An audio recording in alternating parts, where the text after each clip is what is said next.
booking his partner. That could possibly that's what I'm seeing. Because you're close organic, to so I'd probably eat it. Yeah. It is Survivor. It's the show Survivor without the voting people off, but everybody's naked. Mm-hmm. So it's an interesting show. It's done very well. But yeah, I would have been out there in Hollywood, in the Hollywood Hills with the producers. With Helen Hunt. With Helen Hunt. And Helen Hunt probably would have fallen in love with you. And that would have been it. And your wife would have been... She's worth, I looked her up, she's worth $40 million. Is her estimated net worth. Okay. Mine's 40. Did your wife lay any groundwork for your career out there? Did she help you out at all? What was that comedian who lived next door to I gave you the guy's Bobby name? Slayton. Bobby Slayton is the next door neighbor of where I was going to stay. Yeah. So I have no idea. Beverly Hills? Beverly Hills? They're right there. So he had the chance to fly to L.A. to stay in Beverly Hills with celebrities, including Helen Hunt, Steven Seagal, and if he asked the guy, he probably could have gotten him a spot at the Chuckle Hut in L.A. on a Sunday. And he didn't do it because it would have cost him an additional $700. All right, moving on. And this leads us brilliantly into high school sweepers. Paul was talking about this. Well, we were talking about this the other day. I did my research on this. And by that, I mean I called one coach. And he's a Division I coach from Massachusetts. And he says he doesn't know the last time he used one. Nobody used one against him this year. He doesn't know when the last time was somebody used it. But the formation with the sweeper is still used by some high school teams. Absolutely. Yeah. Not by club teams, not by college teams. I do not know of college teams. Jim, do you? No. Yeah, when I was in college, we did. We used to have back in the day. Yeah, back in the day, we had the stopper, the sweeper, and the two right and left backs. Yeah. That's how it used to be in the old days. But I don't see clubs doing it either. No. But there's high schools that do it. Framingham, where I live, been playing with a sweeper since 1970. Yeah. And the reason is because it's successful. Yeah. But it's easily beaten. Is it? Yeah. All right. Absolutely. Then why do they play it? They're comfortable with it. They just, some people don't want to change.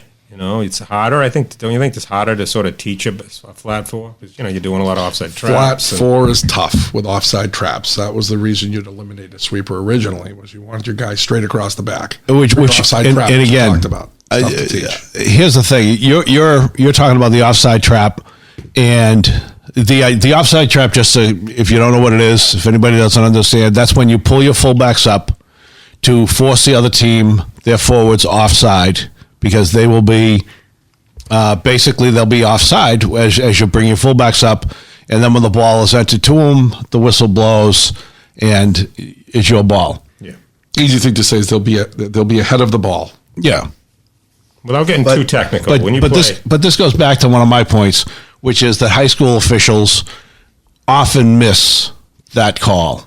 So to me, the idea of trapping people. The idea of the defense moving up to trap people seems like it's got a certain amount of danger in it. Absolutely. Especially because you have, during the regular season, you have a 2-ref system. So it's very hard for them to call offsides because they're covering the whole half field. You don't have linesmen. Like when you watch a pro game, he's standing on the last line. You don't have that. But then when you get to the tournament, they go to 3-man, and you do have that. So do you want to spend all season maybe losing games because Joe Blow blew it, saying, well, don't worry, because this is going to pay off in the tournament. We might not make the tournament because you just lost a game, you meathead. Yeah. It's a tough decision. I would personally, as a coach, say, I'm not putting my game, my win or loss in the hands of that buffoon over there. It sounds like, I don't know if they still do this with football, but back in the days when I was a sports writer and I would cover football, you still had coaches who just wouldn't throw.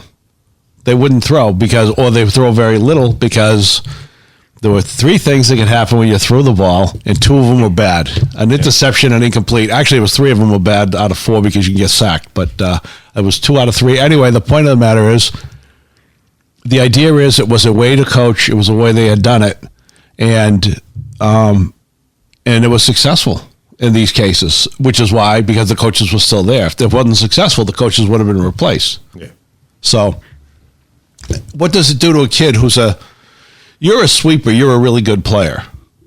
Am I right about that? You're usually tall, fast, and strong. Yep. You're usually the one who takes the goal kicks. Yeah. Usually you have a better leg than the goalie. At least that was back in the day. Yeah. And so you play as a sweeper for your high school team. I suppose, what is it? A good player who's going to play college is just going to play somewhere else for his club team? Oh, I think it's easy to transition from a sweeper to a back four. You're not going to be a midfielder. Yeah. Would you agree? You're probably not going to be a midfielder because you're mainly quick. You're not running all the time. You're able to be quick. You got a strong leg, and you're smart. So you could be a center back. I don't even know what they call them when you go 5 across, 4 across. Now center back. Yeah. You just step up to be a center back. That's all. You just got to realize that you're still nobody's behind you, but you got great support right and left of you. So why is it a big deal? Why would we even bring this up as a topic? Well, it's just interesting that you have teams like Framingham is a good team that qualifies for states and can go all the way. That's playing this archaic formation. Mm-hmm. They're not the only one. I coach D4. Yep. AMSA, which is a school in Marlboro, and we used to see it all the time. It's just some coaches feel like that. So the sweeper's job is basically to snuff out any problems. Yeah, the sweeper's the cover defender. Yep. So if Dave's playing right, Dave Rattigan gets smoked, the sweeper goes over. I don't think that would ever happen. Let's say Dave's on the left, he gets smoked, the sweeper goes over. When you play a flat back, the cover defender is all based on where the ball is. If the ball's here, these two he's defending, he's covering. Moves over here, he's covering. So like Jim said, a sweeper steps up to play a back four in college. He knows cover defense because he's covered the whole field. Now he wants to cover the two people next to him in a smaller area. Yeah. So and the sweeper is usually an upperclassman. Yep.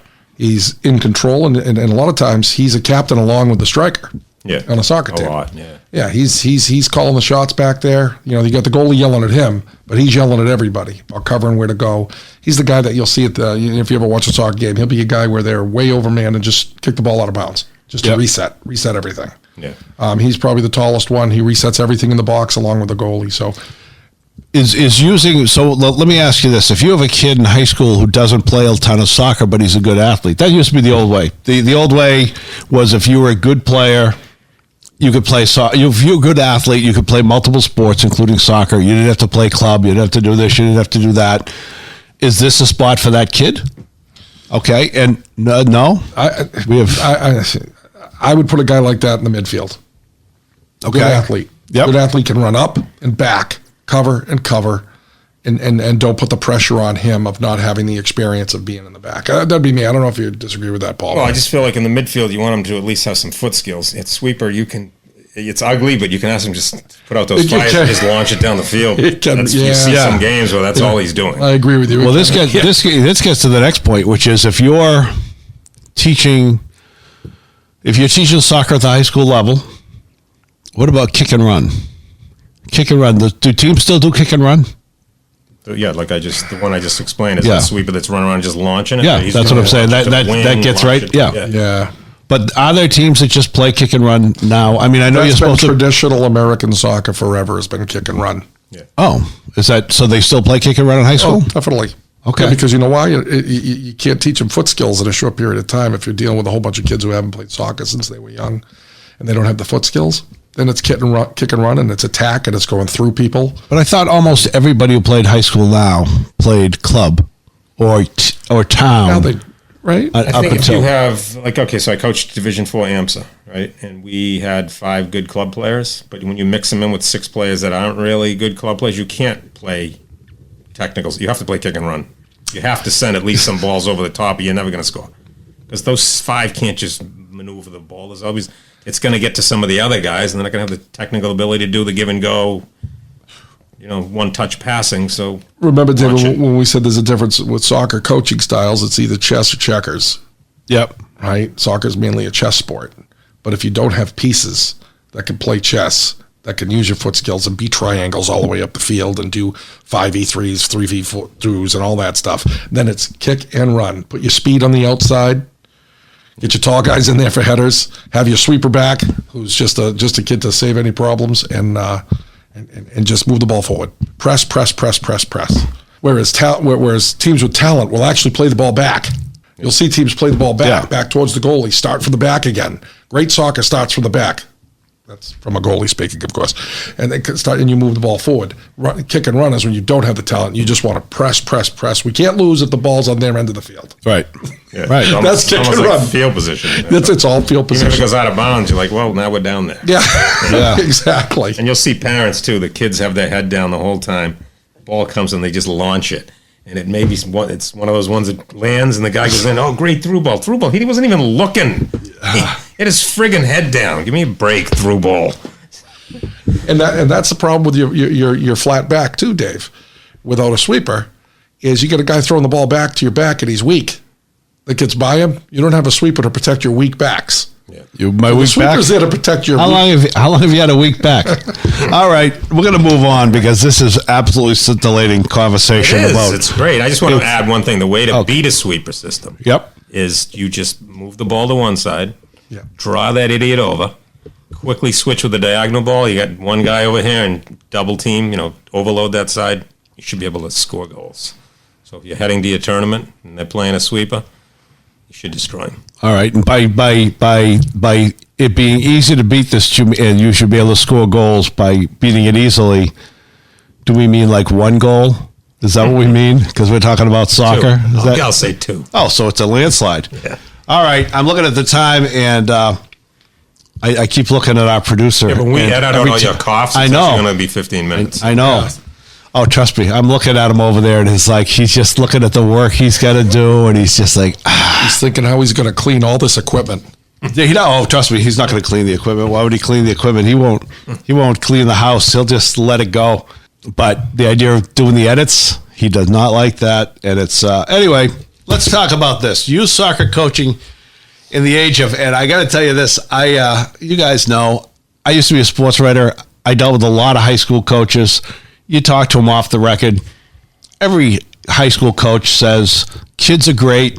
Dealing with the kids is great. Dealing with the parents is torture. And I'm thinking about 2 words that you put them together, and it's exhausting. Just the image of this is just exhausting. But youth soccer coaching in the age of woke parents. Jim? We'll go Paul. Paul's coaching right now. So let's go to Paul, see what his experience. Oh, you don't? No. Okay.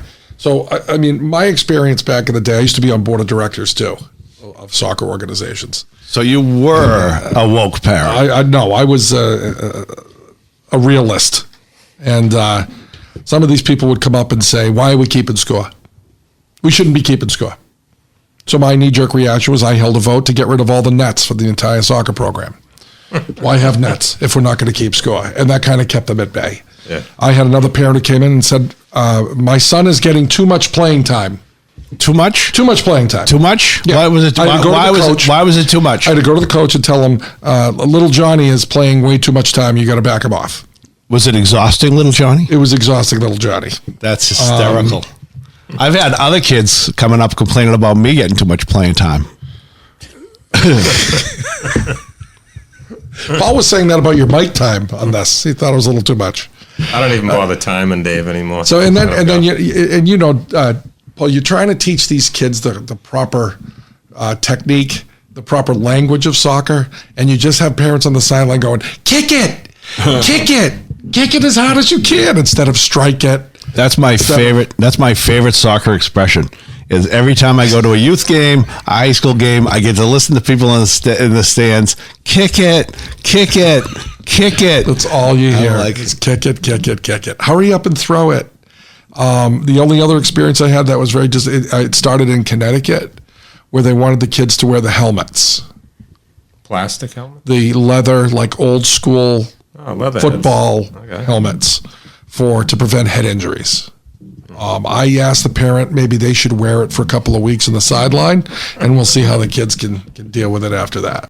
Some of the parents out there know nothing about the sport whatsoever, and they go on the sideline, and they literally unravel everything what we're trying to teach the kids. Yeah, they do coach from the sidelines a lot. Because they're way on the other side. They all coach. They're 60 yards away. Find any level of sport where you don't have. You guys are probably crazy. Your parents. I bet you're crazy parents. Here's how we prevented it, though. I was a little bit woke. I was a little